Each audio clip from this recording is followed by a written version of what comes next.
Hello friends, फिर से स्वागत करते हैं आप सभी का आपके अपने यूट्यूब चैनल पर। तो फ्रेंड्स, आप लोगों के लिए आज फिर से हिंदी पैडागोजी का एक नया सेट लेकर के आए हैं, जो कि ये सेट नंबर 9 है, जिसका समापन जो है 21 फरवरी 2016 में हुआ था।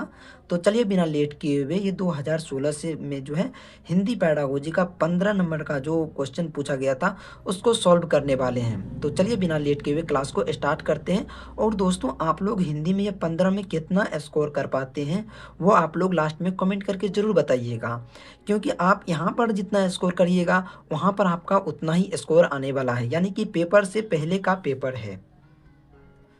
तो चलिए बिना लेट किए हुए आज का क्लास को स्टार्ट करते हैं। तो दोस्तों, ये हिंदी पैडागोजी का प्रश्न है। तो चलिए आज का प्रथम प्रश्न है, भाषा सीखने का उद्देश्य है। तो भाषा जो है दोस्तों किस लिए सीखा जाता है? तो जल्दी जल्दी से दोस्तों आप लोग आंसर बताते चलिएगा। तो पहला ऑप्शन में है दोस्तों, प्रत्येक स्थिति में भाषा का प्रयोग कर पाना। दूसरा, आदेश निर्देश दे पाना और सुन पाना। तीसरा में है दूसरों की बातों को समझ पाना। और चौथा, अपने मन की बात कह पाना। तो भाषा सीखने का जो दोस्तों उद्देश्य है वह है प्रत्येक स्थिति में भाषा का प्रयोग कर पाना। तो इसका ऑप्शन नंबर 1 जो है वह बिल्कुल सही हो जाएगा। तो चलिए उसके बाद बढ़ते हैं अगली प्रश्न की ओर, जो कि अगला प्रश्न है, बच्चों के भाषी विकास में समाज की महत्वपूर्ण भूमिका होती है, यह विचार किसका है? तो भाषाई में जो है दोस्तों समाज का महत्वपूर्ण विकास होता है, ये लेव वाइगोत्स्की ने कहा था, जो कि आप लोगों को पता होगा। तो इसका ऑप्शन नंबर 4 जो है बिल्कुल सही हो जाएगा। और बच्चे में जन्मजात क्षमता होता है, वह किसने कहा था? तो वह जो है दोस्तों नोम चॉम्स्की ने कहा था। और संज्ञानात्मक विकास का सिद्धांत जो है दोस्तों, यानी कि विचार पहले आता है, ये पियाजे ने कहा था। और पुनर्बलन जो है दोस्तों वह स्किनर ने कहा था। तो ये आप लोग ध्यान में रखिएगा। तो चलिए उसके बाद बढ़ते हैं अगले प्रश्न की ओर, जो कि अगला प्रश्न है, विद्यार्थियों का भाषाई विकास समग्र से हो सके इसके लिए सबसे उपयुक्त अनुशंसा होगा। तो पहला ऑप्शन में है शब्दकोश एवं विषम कोश के प्रयोग की। दूसरा, भाषा प्रयोग के विविध अवसरों की। और तीसरा, सतत एवं व्यापक आकलन की। चौथा होगा सर्वकृतीय पाठ्य पुस्तकों की। तो दोस्तों इसमें सबसे उपयुक्त यानी कि सबसे अच्छा कौन है? तो ये जो है दोस्तों सतत एवं व्यापक व्यापक आकलन का। तो ये सबसे अच्छा ऑप्शन है, यानी कि ऑप्शन सब सही है, लेकिन यहाँ पर बोला है कि सबसे उपयुक्त कौन होगा। तो सबसे उपयुक्त ऑप्शन नंबर 3 है। तो ऑप्शन नंबर 3 इसका बिल्कुल सही हो जाएगा। तो चलिए उसके बाद बढ़ते हैं अगला प्रश्न की ओर। लिखित भाषा का प्रयोग केवल प्रतिवेदन लेखन के लिए किया जाता है। और दूसरा है कार्यालय कार्यों के लिए ही किया जाता है। अपनी अभिव्यक्ति के लिए किया जाता है। केवल साहित्य विसर्जन के लिए किया जाता है। तो ये जो है दोस्तों केवल एक नेगेटिव होता है, तो ये तो बिल्कुल गलत हो जाएगा, ये भी गलत हो जाएगा। तो लिखित भाषा का प्रयोग जो है दोस्तों मनुष्य अपने अभिव्यक्ति के लिए करता है। तो इसका ऑप्शन नंबर 3 जो है वह बिल्कुल सही हो जाएगा। तो चलिए उसके बाद बढ़ते हैं अगली प्रश्न की ओर, जो कि अगला प्रश्न है, भाषा की कक्षा में भाषाई खेलों का आयोजन मुख्यतः भाषा सीखने की प्रक्रिया में स्वाभाविकता लाता है, आकलन का काम करता है, रोचकता और जोश लाता है। और चौथा ऑप्शन में अध्यापकों के काम को सरल बनाता है। तो अध्यापकों का काम को सरल नहीं बनाना है, तो ये ऑप्शन जो है यहीं पर गलत हो जाएगा। भाषा की कक्षा में भाषीय खेलों का जो आयोजन है दोस्तों वो रोचकता और जोश लाता है। तो इसका ऑप्शन नंबर 3 जो है वह बिल्कुल सही हो जाएगा। उससे पहले दोस्तों, यदि आप लोगों को चीज़ें अच्छी लग रही है और अच्छे से समझ में आ रहा है तो प्लीज़ वीडियो को लाइक एंड चैनल को जरूर आप लोग सब्सक्राइब करिएगा। तो चलिए अगली प्रश्न की ओर बढ़ते हैं। कविता कहानियों पर चर्चा करने एवं प्रश्न पूछने का उद्देश्य है।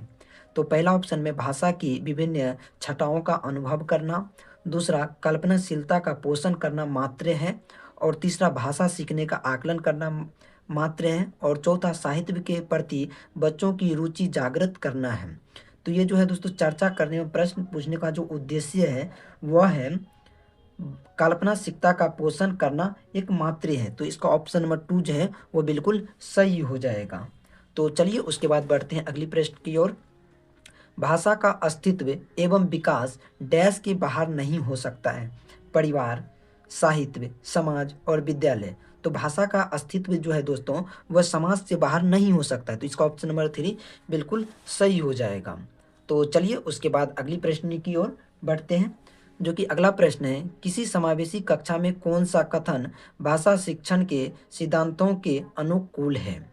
तो पहला ऑप्शन में है, प्रिंट प्रिंट समृद्धि माहौल भाषा सीखने में मदद करता है। और दूसरा है, बच्चों अपने अनुभवों के आधार पर भाषा के नियम नहीं बना पाते हैं। और तीसरा है, भाषा विद्यालय में रहकर अर्जित की जाती है, जो कि बिल्कुल गलत है। व्याकरण नियम, जो कि ये भी बिल्कुल गलत है। बि- भाषा जो है दोस्तों, बच्चा विद्यालय के बाहर भी यानी कि समाज से भी में भी रहकर सीख सकते हैं, तो वह होगा। तो इसका सही ऑप्शन जो हो जाएगा वो ऑप्शन नंबर 2, बच्चे अपने अनुभव के आधार पर भाषा के नियम नहीं बना पाते हैं। तो इसका ऑप्शन नंबर 2 बिल्कुल सही हो जाएगा। तो चलिए उसके बाद बढ़ते हैं अगली प्रश्न की ओर। तो अगला प्रश्न है दोस्तों, उससे पहले थोड़ा कैमरा को जूम कर लेते हैं। तो अगला प्रश्न है, प्राथमिक स्तर पर विद्यार्थियों के भाषा शिक्षण के संदर्भ में कौन सा कथन सत्य है?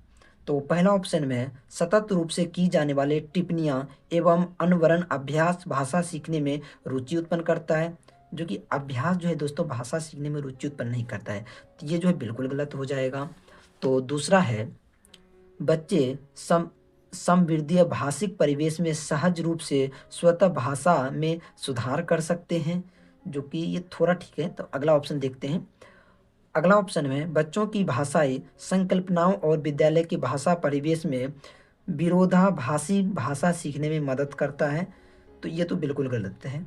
और चौथा है, बच्चे भाषा की जटिल और समृद्धि संरचनाओं का ज्ञान विद्यालय में ही अर्जित करते हैं, जो कि ये बिल्कुल ही सही है। तो इसका ऑप्शन नंबर 4 जो है ये बेटर होगा वो चारों दोनों ऑप्शन से।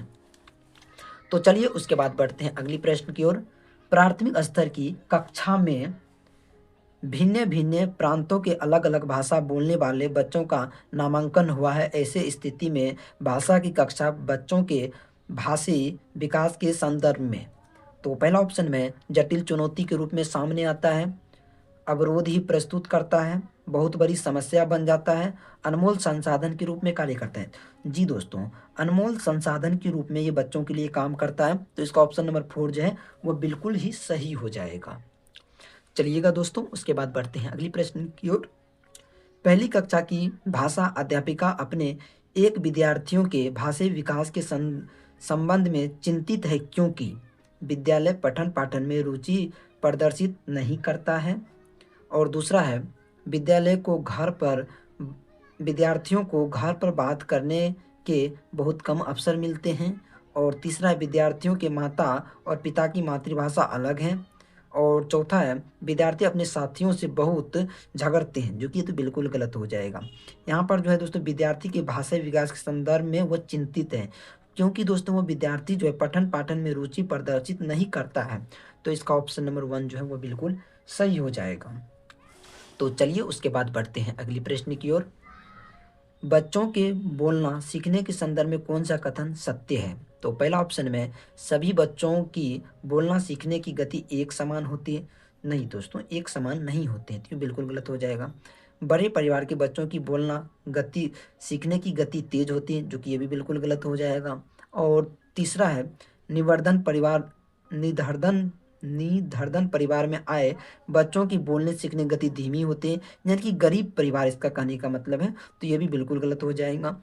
चौथा है, कहने सुनने के अधिक से अधिक अवसर मिलने पे बच्चे बोलना सरलता सीखते हैं, जो कि ये बिल्कुल ही सही है। तो इसका ऑप्शन नंबर 4 जो है दोस्तों बिल्कुल सही हो जाएगा। तो चलिए उसके बाद बढ़ते हैं अगली प्रश्न की ओर, जो कि अगला प्रश्न है, विद्यार्थी कक्षा में समवृद्धीय भाषाई परिवेश से तात्पर्य है। तो पहला ऑप्शन में, मुख्य धारा की भाषा सुनने के अधिक से अधिक अवसर। दूसरा, बोलने सुनने पढ़ने लिखने के अधिक से अधिक अवसर। और तीसरा है, एक से अधिक भाषाओं का शब्दकोश की उपलब्धि। और चौथा है, अध्यापक को एक से अधिक भाषाओं की जानकारी। तो इसका सबसे अच्छा ऑप्शन जो हो जाएगा दोस्तों, वो बोलने सुनने पढ़ने लिखने के अधिक से अधिक अवसर देना है विद्यार्थी को। तो इसका ऑप्शन नंबर 2 जो है वो बिल्कुल ही सही हो जाएगा। तो चलिए उसके बाद बढ़ते हैं अगली प्रश्न की ओर, जो कि अगला प्रश्न है, अपने विद्यार्थियों के भाषा संबंधित कर्मिक विकास का आकलन करने के लिए आपकी निर्भरता मुख्य रूप से किस पर है? तो पहला ऑप्शन में है, पोर्टफोलियो के अवलोकन पर, मौखिक कार्य करवाने पर, गृह कार्य की उत्तर पुस्तिका के अवलोकन पर, कक कक्षा कार्य के अवलोकन पर। तो ये आकलन करने का सबसे अच्छा तरीका जो है दोस्तों वो पोर्टफोलियो की मदद से किया जाता है। तो इसका ऑप्शन नंबर 1 जो है वो बिल्कुल ही सही हो जाएगा।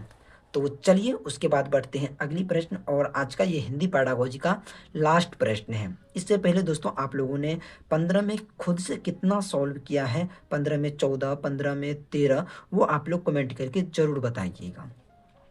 तो चलिएगा उसके बाद अगला प्रश्न है, आपके विद्यार्थी पाठ में आए नवीन अपरिचित शब्दों के अर्थ जान सके, इसके लिए आप क्या करेंगे? तो पहला ऑप्शन में पाठ के अंत में दिए गए शब्दार्थ देखने के लिए कहेंगे। ऐसा नहीं कर सकते आप, बिल्कुल गलत है। शब्दकोश देखना देखना दिखाएंगे, ये भी बिल्कुल गलत है। शब्द का अर्थ लिखकर बताएंगे और अर्थ को समझने समझने की स्थिति पैदा करेंगे, नहीं। बच्चों को जो है शब्द का अर्थ जो है लिखकर उसे बताएंगे, समझाएंगे। तो ये ऑप्शन जो है बिल्कुल ही सही है। तो चलिए दोस्तों ये हिंदी पैडागोजी का ये आज का लास्ट प्रश्न था। तो आप लोगों को ये क्लास कैसा लगा और वो आप लोग कमेंट करके ज़रूर बताइएगा। तो मिलते हैं एक नया सेट के साथ, तब तक के लिए बाय। लाइक एंड सब्सक्राइब आप लोग ज़रूर करिएगा। तो मिलते हैं एक नया सेट के साथ।